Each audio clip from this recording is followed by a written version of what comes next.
Well, welcome back, everyone, or indeed, welcome for the first time to a brand new series of Dunswell Zoo. Let me just readjust myself in my chair. That's better. um, so, of course, I'm sure you're all familiar by now that the last series of Dunswell Zoo had to stop. I did eventually manage to get back into that save file, but I've sort of prefer this one now, so we're going to stick with this one. This episode, I'm going to be giving you a tour of everything in the... It's called the Australia Zone, but it does include some New Zealand animals as well. Primarily, it's Australian. It's that area of the world. I'm going to be giving you a tour of everything in there so far, and some of the things that are yet to come. And then the next episode will be the same, but for South America. And then the episode after that will be a speed build of the Venezuelan red howler monkey, which I'm really excited about. So yeah, let's just get stuck right in. Of course, Twitter's a little bit iffy at the moment. I was going to create a Twitter for this series, but given Mr. Musk's current actions, Twitter's a little bit of an iffy one. But I am on Instagram. You can find me there at JW_YT. Of course, remember to subscribe to the channel and like the videos if you do indeed like them. Of course, I've just noticed the path needs a little bit of smoothing out here. We can do that now. We have the free build mod. Hey!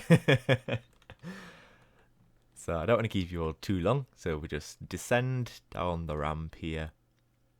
And do you know what? Let's put it in play. Why not?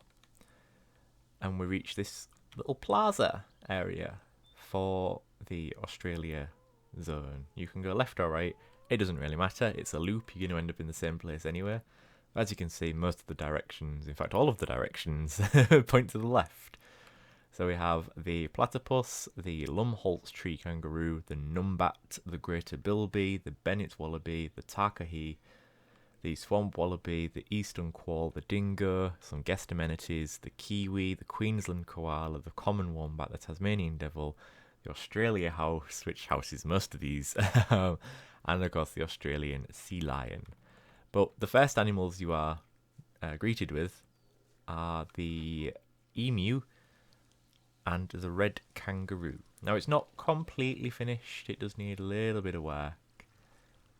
But we have a non-breeding group of kangaroo and a non-breeding group of emu.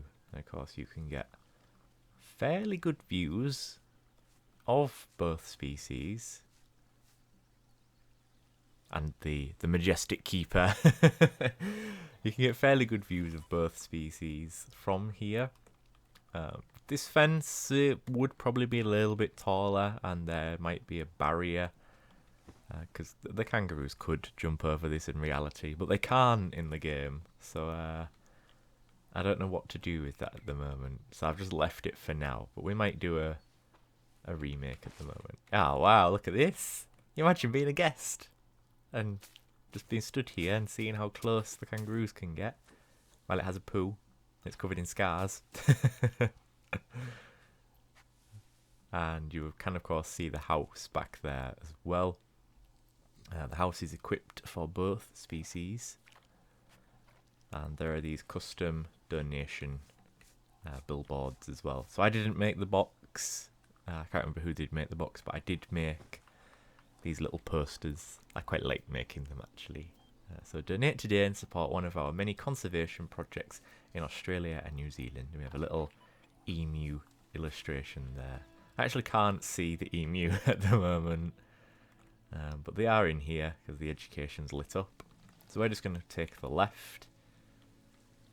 Sorry, the right. Not the left. We're going to take the right. We're off to a good start. Can't even tell my directions. And you get a nice loop around. So you get good views. You can see the Australia house in the distance there. And of course on the right you have the monorail plaza. There's just some benches and some more donation, some education around here. Nothing too crazy. But what I do like is what you probably can't see is there's the monorail here, what goes across, and then so this is going out into the zoo. But the monorail that comes back in, I mean, you can sort of see it there. It's all hidden behind this tree line. I can see an emu. So we have 3 emu, and I can't remember how many red kangaroos we have, but they're non-breeding anyway. Both species are least concern on the IUCN. This kangaroo really likes following me. I thought they were going to square off then, the emu and the kangaroo.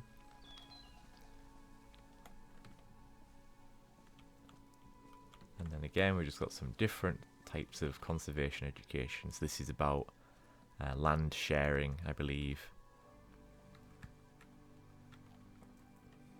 I think it's land sharing. Something along those lines. Let's see if I can find a red kangaroo donation. Here we go. Your donation means we will be able to continue to monitor kangaroo-human conflict in the Australian outback.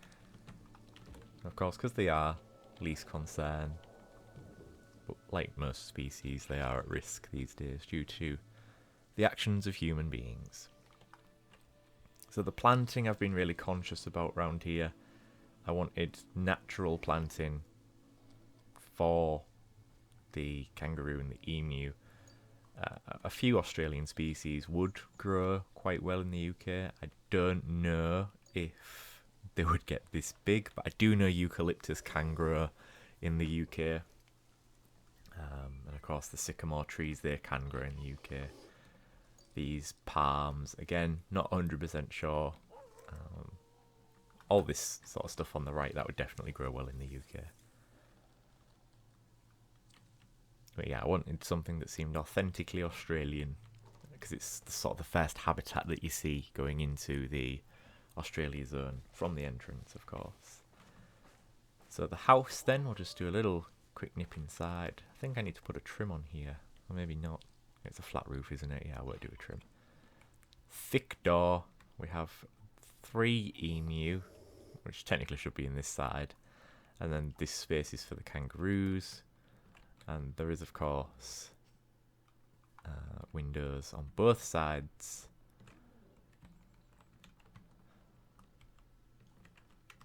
But yeah, they have more than enough room here. They're both very happy in here. That's all there is to it, really. Depending what animals we get further down the line with, you know, DLCs and updates and mods, we may swap these species out for something that's more sort of has more conservation value. But for now, emu and kangaroo I'm quite happy with. Which then brings us round to this. It's a bit of a dead area, I'm not going to lie. This is definitely a bit of a dead area in the zoo. You of course have the monorail hidden-ish. This big sort of ugly shipping container looking thing is the staff zone. Might put some decorations on there. Again, we've got education around here. I could put some more in, I think, and maybe plant this up a bit. It's a bit dead. Got a staff zone in here. Just whoop. It's got everything we need. Staff rooms, vets, quarantine, trade centre, keeper huts, all that jazz. And then we have our next animal, which is the dingo. Your donation will allow us to genetically profile wild dingoes and establish pure populations. And then we have some guest amenities over on the left here. We have a cosmic cow ice cream, which is built into a shipping container. And we have a gulpy soda, I think it is. Again, built into a shipping container. This theming of shipping containers will come back. I encountered it in the Australian... whatchamacallit? Oh, bloody hell, what's it called now? The Australian... Tanami Roadside Zoo, I think that's what it was. Some of the restaurants and stuff, not the restaurants, some of the food outlets there were built into shipping containers, and I really like that idea. So I've carried that on, and we are going to see it again in a later episode. But of course, behind this massive orange wall and this quite ugly fence, we have dingoes. There is, or was, some more decoration on here, but unfortunately the prop mods have broken, so the Outback pack is currently unavailable.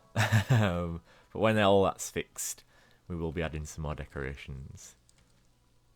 So in here then we have some enclosed viewing for our dingoes. Fairly large habitat. So we've got some keeper access over there. Then they have a house which the dingoes access via a cave, which you can see. I might be able to get a better view. There we go. The dingoes access the house via a cave here. We do have some pups already, which is great news. Their food is up front and centre, so people get a nice good view of the dingoes. It's also shaded a little bit, there's an overhang. So if the dingoes want to get out of the sun and they don't want to go in the cave, they can come and rest down here. There's lots of enrichment in the habitat. You can sort of see it. We might do some more work on this habitat. I have got an education point here, but the path isn't very wide. As you can see, it would clog up quite easily in here. So, oh, look at this. We're in for a treat here, ladies and gents. They're all coming out because it's feeding time. Wow. I mean, this is ideal, like, viewing experience here, isn't it? Just being able to see genetically pure dingoes eating. I wish we could turn the scarring off, though. That's my only gripe. Oh, no, I didn't want to select that. I don't know what I've done here.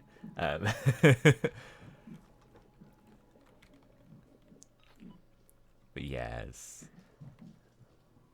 We could push this in a bit more, I think, and do it that way. But I'm happy with it for now. We might come back to it at a later date and retrofit the habitat a little bit. I need to put a post or something in, because that's a little bit unrealistic to have this massive piece of unsupported monorail track. I nearly said unsuspended, but it is very much suspended. Then we come this way, and we've got the dingo fence, which is Australia's dingo fence, was completed in 1885 in an effort to keep dingoes away from fertile land in the southeast of the continent. The fence was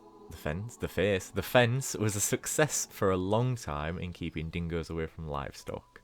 However, the fence has had other effects that weren't intended, such as an increase in emu and kangaroo populations in the southeast, as well as competition between the emu, kangaroo and rabbits for grazing pastures. The topic of the dingo fence is hotly debated in Australia. Whilst many still see dingoes as pests and as a threat to livestock, scientists believe that taking down the fence and allowing the dingo back into the territory will increase the biodiversity. However, due to a large population of feral dogs, there are fears that the dingo would breed with the feral dogs and worsen the genetic situation that dingoes are currently facing.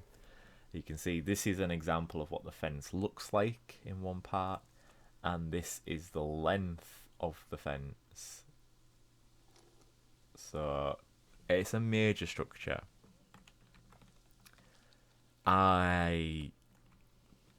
Just to share my 2 cents, I would take the fence down, but I would eliminate those feral dogs first. I think we don't want to worsen the situation for the dingoes where genetics are concerned. So I would eliminate the feral dogs and then take down the fence and allow the dingoes back in.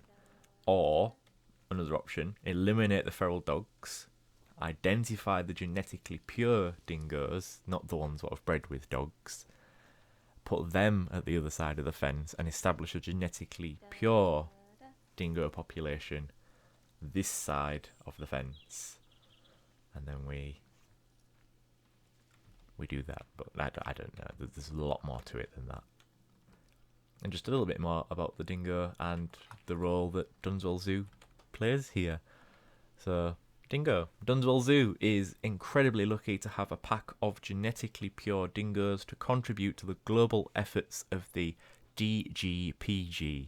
The Dingo Genetic Purity Group was established by a number of leading scientists and zoos in order to bolster the number of genetically pure dingoes ready for release back into reserves and eventually the wild. Currently, dingo populations in the wild are at risk of extinction due to breeding with feral and domestic dog breeds, thus polluting the gene pool and diluting the dingo as a distinct species. Attend one of our dingo talks to learn more about the importance of genetic purity and biodiversity. It just stuff what you would find in zoos, but it was just a boring fence, so I had to put some stuff up. Making our way around rather quickly then, we have the common wombat from the Twilight Pack. We also have invasive species, and, we have Australia here. Donate today and support one of our many conservation projects in Australia and New Zealand. Common wombats are, of course, least concern. So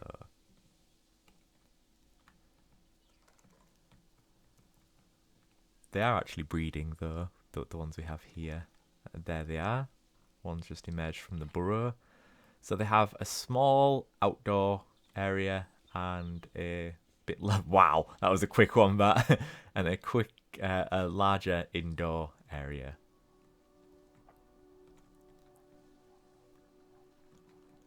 And now we have a little bit of some different directions here. So Tasmanian Devil, Platypus, Numbat, Eastern Quoll, Monorail Station, Takahi. I need to redo that one because it's missing the squiggly line. Australian Sea Lion, Southern Hairy-Nosed Wombat, that's a new one. Guest amenities, Kiwi, Queensland Koala, Yellow-Footed Rock Wallaby, and then Dingo, Red Kangaroo, Emu, and Entrance Plaza, and a caretaker's just walked through my face. So, still need to figure out a door design for the Australia house. For now, it's just this sort of open thing, which we can't have that because it's going to be quite warm in here. So, directly in front of you here, you would have... You can't see it because there's a fence here, but even when there wouldn't be a fence here, there would be like rock formations of planting and stuff. But directly behind here would be the one of two platypus habitats. But we're going to go right first and check out the inside of the wombat habitat. I quite like saying that. The wombat habitat, wombat habitat. Oh, now it's going back outside. So I've been a bit more liberal with my... Hang on, I've got to sneeze. Sorry about that, guys. It is winter in the UK, or approaching winter anyway. So there's a lot of germs flying around. Look. But yeah, we have the outdoor wombat habitat straight back in the burrow. But I've been a bit more free with my planting in here because obviously it's an enclosed environment, it's temperature controlled, so we can get a wider range of plants in here. Excuse me. So we'll move on from our wombats. We've got an empty space here. I have an idea of what to put in here, but I'm not 100% sure yet, so we've left it for now. Same as the donation. Then we have another habitat here. There's actually two habitats here on the right. One is for Victorian koala, and the other is for a Lumholtz tree kangaroo. Then we get to this quite heavily planted back area. The way I've designed this is that you don't notice things are there unless you go looking for them. So you see this walkway, but you don't see where it leads to. It actually leads to the monorail station, what's just behind. But yeah, that's the way I've designed it. So then we have the Giant. No, I forgot the name. Giant burrowing cockroach. We've got 1. We've got 2. We've got 3. There should be 4 in here at the moment. Never mind, we've seen 3 of them. The reason why I've included these is purely for educational value. So, giant burrowing cockroaches are primarily found in eucalyptus forests and are therefore integral to the health of those eucalyptus forests that koalas and many other species in Australia depend on for food and habitat. Why have I... Oh, okay. I don't know what that does. But then we have southern hairy-nosed wombat. Again, this is just the footprint for the habitat. It's not necessarily going to be this big. I mean, it probably will, you know me. This is a staff access, so it's roped off from guests. And they would come through here, and then we've got staff only, no entry. And then you also have access to the dingo house back here, which we'll just nip into. Here's the dingoes. So you can see that's the cave, how they access the house. And then, if need be, we can shut some of them off in here. And that's how the keepers access the habitat. So we'll race back out. Back into the Australia house. I'll show you the monorail station. Why not? So you would walk this way. Not 100% finished yet, of course. Still need to do some final finishing touches on the planting side of things. But you then come up here and ta-da! Monorail station. Again, there was decorations in here, but prop mods broke, so I had to come out. And then that, of course, leads out into the rest of the Australia zone. And this is the exit from the monorail station.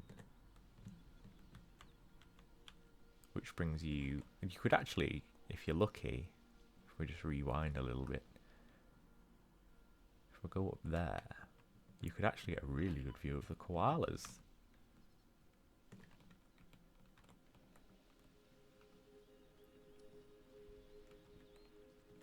If you're lucky.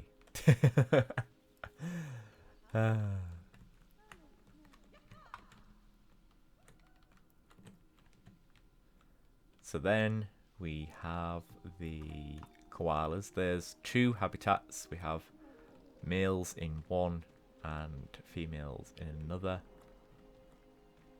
Let's see if we can spot the koala.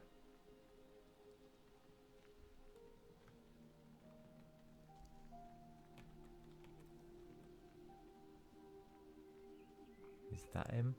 No, it's a branch. Wow. It's really hard spotting koalas.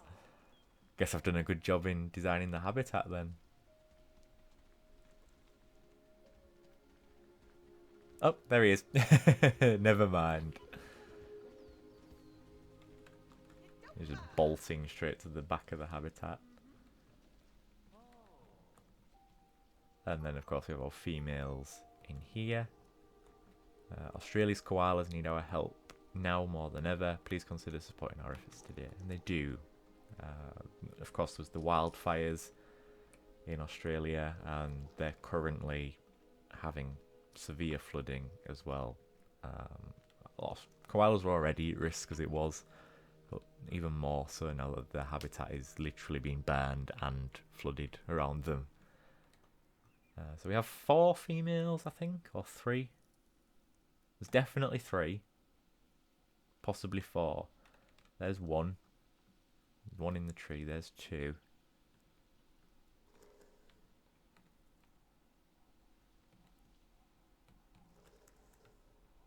I think it's 3. Yeah. But yeah, they'll be put together for breeding soon. And then you get to this point where you can go through there. We will go through there in just a moment. But then you also could walk down this path, and you have the southern hairy-nosed wombat on the left, and then you have your other Victorian koalas on the right. I was going to do like an overhead pass between the two, but the southern hairy-nosed wombat mod hasn't been updated to use the common wombat rig, so it's still based on the koala rig, so the southern hairy-nosed wombat can climb like the koala can, which is not something I want. And then B, I didn't want the two species of koala to be quite so close together, so just having the southern hairy-nosed wombat in between, it's just an additional little bit of a buffer between the two species. So we're going to cut down here, loop back on ourselves, and then go the other way. So we're going to race around here. Meow. I might put some shade structures up at some point, just because there's a lot of glass. And the roof supports are sort of hidden in these tree trunks. So I've only got 3 roof supports in at the moment. 4 roof supports in at the moment. I need to put the rest in, but I'll do those when the habitats are done. Just planting on the left. I'm not sure what to put in that one yet. And then we have the yellow-footed rock wallaby. Threats to the yellow-footed rock wallaby include isolated populations, predation by foxes and feral cats, habitat loss due to mining and competition with introduced habitats. Habitats herbivores, my lord. Your donation will help us to eradicate introduced species as well as preserve and restore the habitat these wallabies need to bounce back.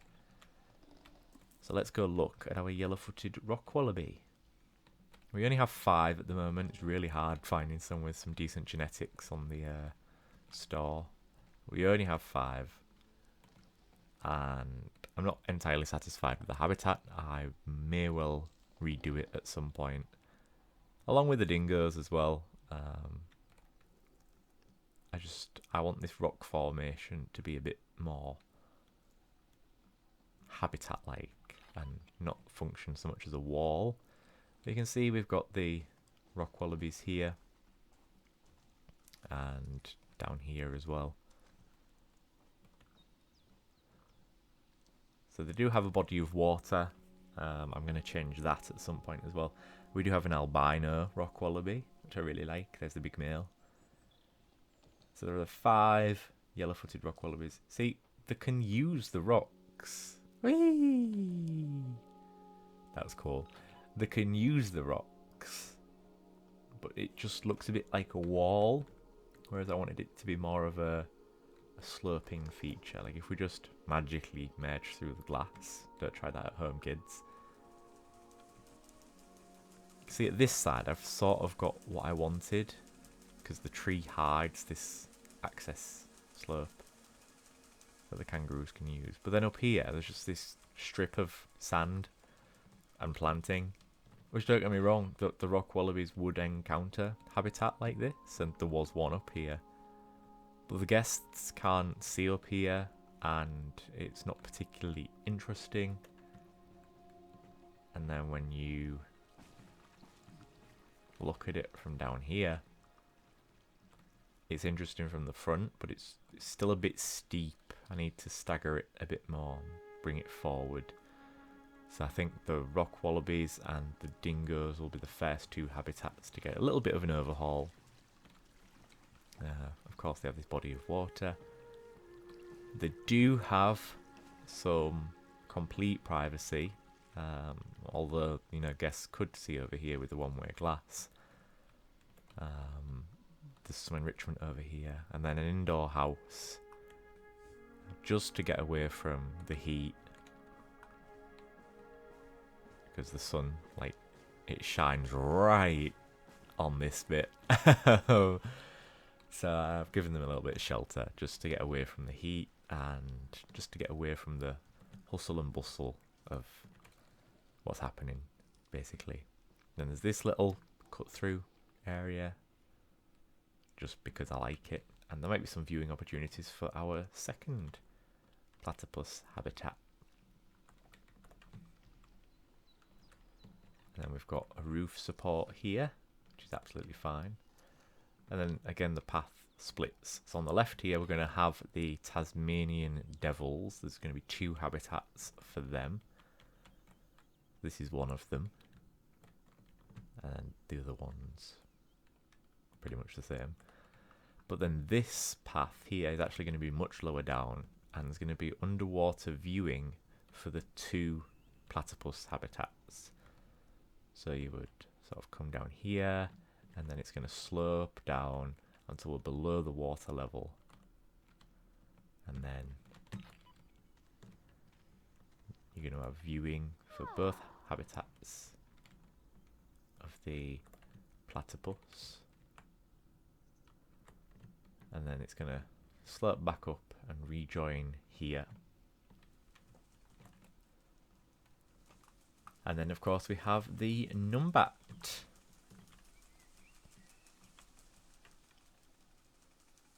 There we go. There are a lot of numbat in here already. I have sort of ignored the social requirements for the numbat, just because this habitat is so big. Realistically, there would be able to house a few groups of numbat. So yeah, there are a few in here. I think there's 6. The recommendation's 4, but I think I've got 6. Yeah, I mean there's 4 already. So, but yeah, they have a nice habitat. It's sort of loosely split into 2, so you have a bit more of a deserty, scrublandy area over here, and then a bit more jungle, foresty over here. And they have their little burrows, and they can play with the sprinklers, and they have some nice thick natural bracken that they can hide under. I need to adjust all this at some point as well. And the roof support.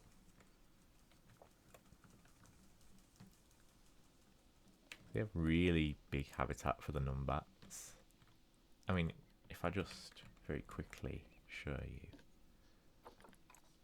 they need 100 and they've got 1,145. So they have far more than enough room. So we could actually shrink this habitat in the future if we wanted to, but honestly I'm fine with how it is at the moment. I would much rather we increase the numbat numbers in the wild and in other zoos. So then we have the numbats. What is this? Is this the zoo has been closed for a long time? Yes, I know it's been closed for a long time. Help us to preserve and protect vital numbat habitats in Australia. And then you can get another view from the keeper access here. And then this is all nice and planted. And that brings us back to the koalas. And then we have this bit on the back. Again, need to decide a door. But this is all going to be like roofed in. It's going to be very dark because this is a nocturnal house. So you'd enter this airlock here. Oh no, there's going to be a couple of facilities and stuff here, like a toilet, I think. Oh no, this is the kiwi habitat. Okay, maybe not. I might need to rejiggle that. Yeah, I'm probably going to have to rejiggle that. Then you have another airlock, just for added airlockness. And then this should be in the dark. And there's going to be covering on the floor, so I'm not too bothered that there's these gaps. But the first habitat is the greater bilby. And I'm not seeing any.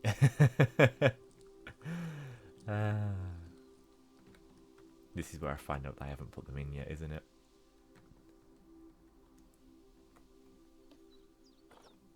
Yep, I haven't put the greater bilby in yet. But this habitat's more than big enough for the 2 of them plus the young. I just wanted to create something A bit different from the last habitat we had for the greater bilby, and a bit more true to what they are as animals. You know, they are nocturnal, so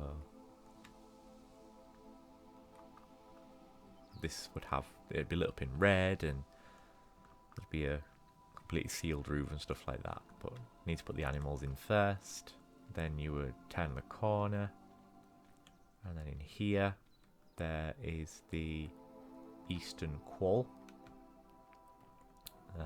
We might have a couple of segregated habitats in here. I haven't quite decided yet. I've never seen a quoll. I'm not particularly informed on quoll care, so I don't know what sort of requirements they require. Yeah, I'm just a bit... It's a new one for me, the quoll, so it might be a couple of habitats. I think 2 habitats for the quoll. We might get another species of quoll, I don't know. It depends what the modders that be come up with. And then we get to the main hall of the nocturnal zone, or the nocturnal house rather, for the Australia zone. And in here is going to be the kiwi. Might have a couple of habitats in here as well. And there's going to be some kiwi statues and some facilities like toilets and some vending machines, stuff like that. Then this little door here is for staff access. And then I need to figure out how this is going to work, but there's going to be the brush-tailed bettong, I think it is, in here, and it is going to be a walk-through habitat. So they'll be able to bounce in front of you and stuff like that. And then that leads to what will be the final airlock, which then brings you out back here. And, you know, we've got the monorail to fit in. This is going to need a little bit more work, but this is going to house the takahi in, I think I've got 4 habitats in here. 4 different habitats for the takahi, because you can only have 1 pair at a time, so we need to segregate them. I did leave this boundary for a reason. I think I was going to put a little trail path in. I'm not 100% sure yet. Behind this hedge will be a food court. It's not going to be this big. I've just allocated this size for the footprint. In fact, I think the stone area is how big the food court's going to be, so all of that space is going to be available. You have the path around here. I haven't continued the path up there yet, but I may do. Instead it goes around here, and this is going to be the wallaby walkthrough. Again, this is just the footprint for the Bennett's wallaby and the swamp wallaby. And then the habitat behind that. Again, there's no paths or anything in here yet, because I'm not 100% sure on the sizing of things. This habitat probably will be this big, and it's going to be for the Australian sea lion. And then back here, which I have sort of fenced off, is going to be a there's going to be a little staff area in here, I think. And then we have the Africa zone. There's a bit of an African zone, what curves around the back here. And that will be the Australia zone, essentially. So if I just take us back out.